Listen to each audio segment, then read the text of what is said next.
I was diagnosed with severe hyperhidrosis at the age of 5. Now I'm 26 years old. That is over 20 years of absolute non stop suffering in the trenches. And listen, I am not some dermatologist here sitting in an office with dry hands telling you to apply some shitty lotion. And I am definitely not some fake reviewer who is getting paid under the table to peddle some antiphoresis machine. And surely I'm not some ETS surgeon who is willing to cut your nerve just to receive that paycheck. You know who I am? I am someone who has struggled his entire life with hyperhidrosis. And while I was suffering in the trenches, there was no one to look up to. But now I am making sure you and my younger self don't get to say that ever again. Now let's come to the point and talk. Why you need to stop feeding your sweaty hands. You often find yourself crying about your genetics, but if your hands are sweating by the afternoon, you are also responsible for that. Isn't it interesting? Now, listen, I am going to expose the garbage fuel that you are pouring down your throat and destroying your dry layer. And I am also going to give you the exact protocol of what I eat in order to keep my system cool and relaxed.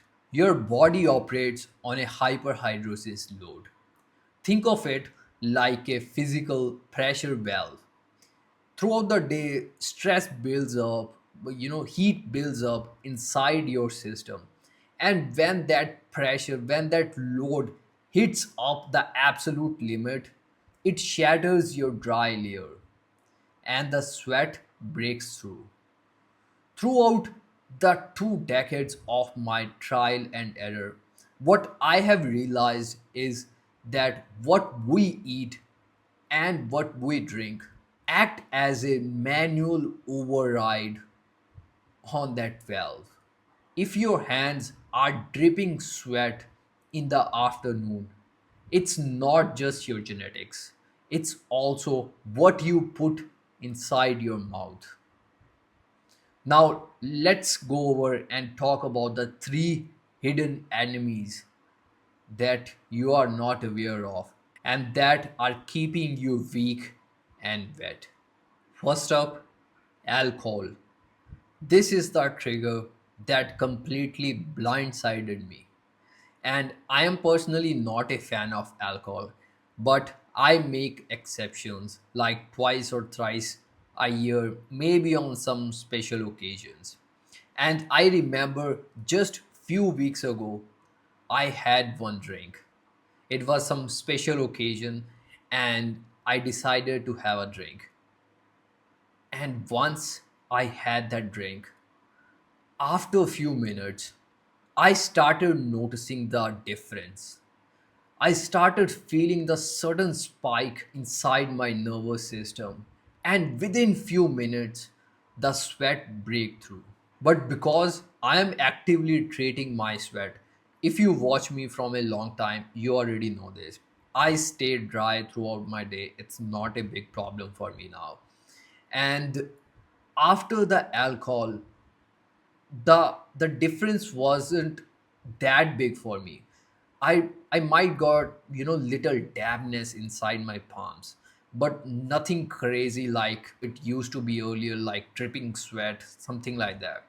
But for person who is completely untreated, who is not treating his sweat, for him it's gonna cause flood of sweat. Like literally, a single drink will completely flood your night and crush your confidence. Second on the hit list is spicy food. If you have severe hyperhidrosis, like me, and if you are still eating spicy food, you are an idiot. Plain and simple. You know why? Because this is not a gray area. This is a proper red zone. Having spicy food is like a tsunami, like a biological tsunami to your sweat glands. And when you have heavy spices, your brain literally cannot tell the difference that if either your body is on fire or either you ate spicy, and the hardware reacts exactly the same way. It creates so much intense internal heat that your body drops every other priority and it initiates a total manual override of your nervous system and forces open every single pore you have just to cool down your body. You are already fighting a brutal war against your sweat glands every single day. Why the hell are you voluntarily triggering a biological emergency just because you want your food to taste hot? I genuinely stay the hell away from this category. And if you want to stay dry, if you want to protect your dry layer, avoid this. No exceptions. Next, we have the enemy which hurts the most because I really love this. It's caffeine. So, when I talk about caffeine, I'm talking about everything: coffee, your pre workouts, or your energy drinks, everything which has caffeine inside. So, when you consume caffeine, your body gets instantly flooded with adrenaline and stress hormones. It activates your central nervous system for a combat.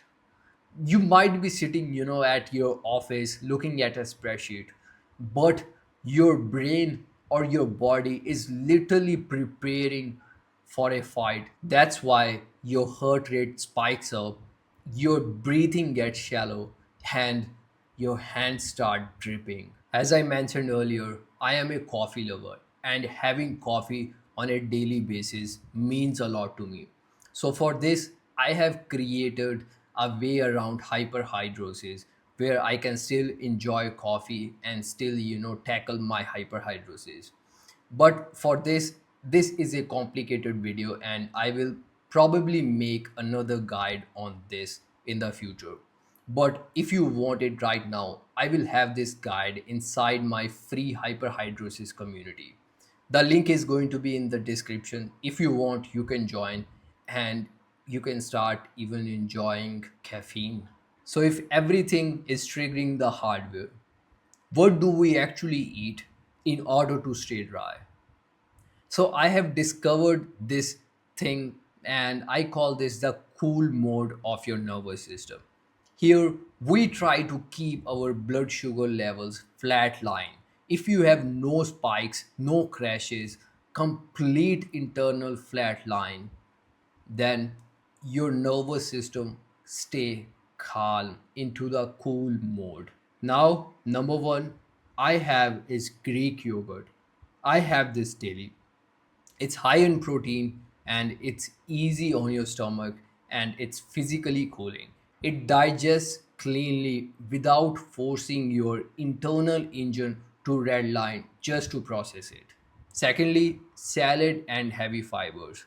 So I eat salads and heavy fibers because they are really good for your gut health and they help to digest the food and they also keep you and keep your system into cool mode. Number 3, hydration. And you know what? What's the ultimate irony of hyperhidrosis? Dehydration makes you sweat more. When your body lacks water, it gets stressed, and then the stress makes you even sweat more. So, you need to keep yourself hydrated throughout the day.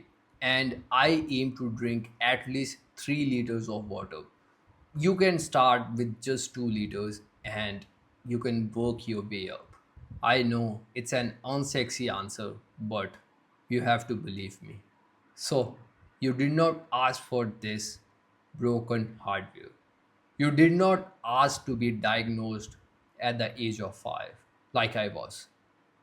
But It is your body, and you are the only one who can fix it.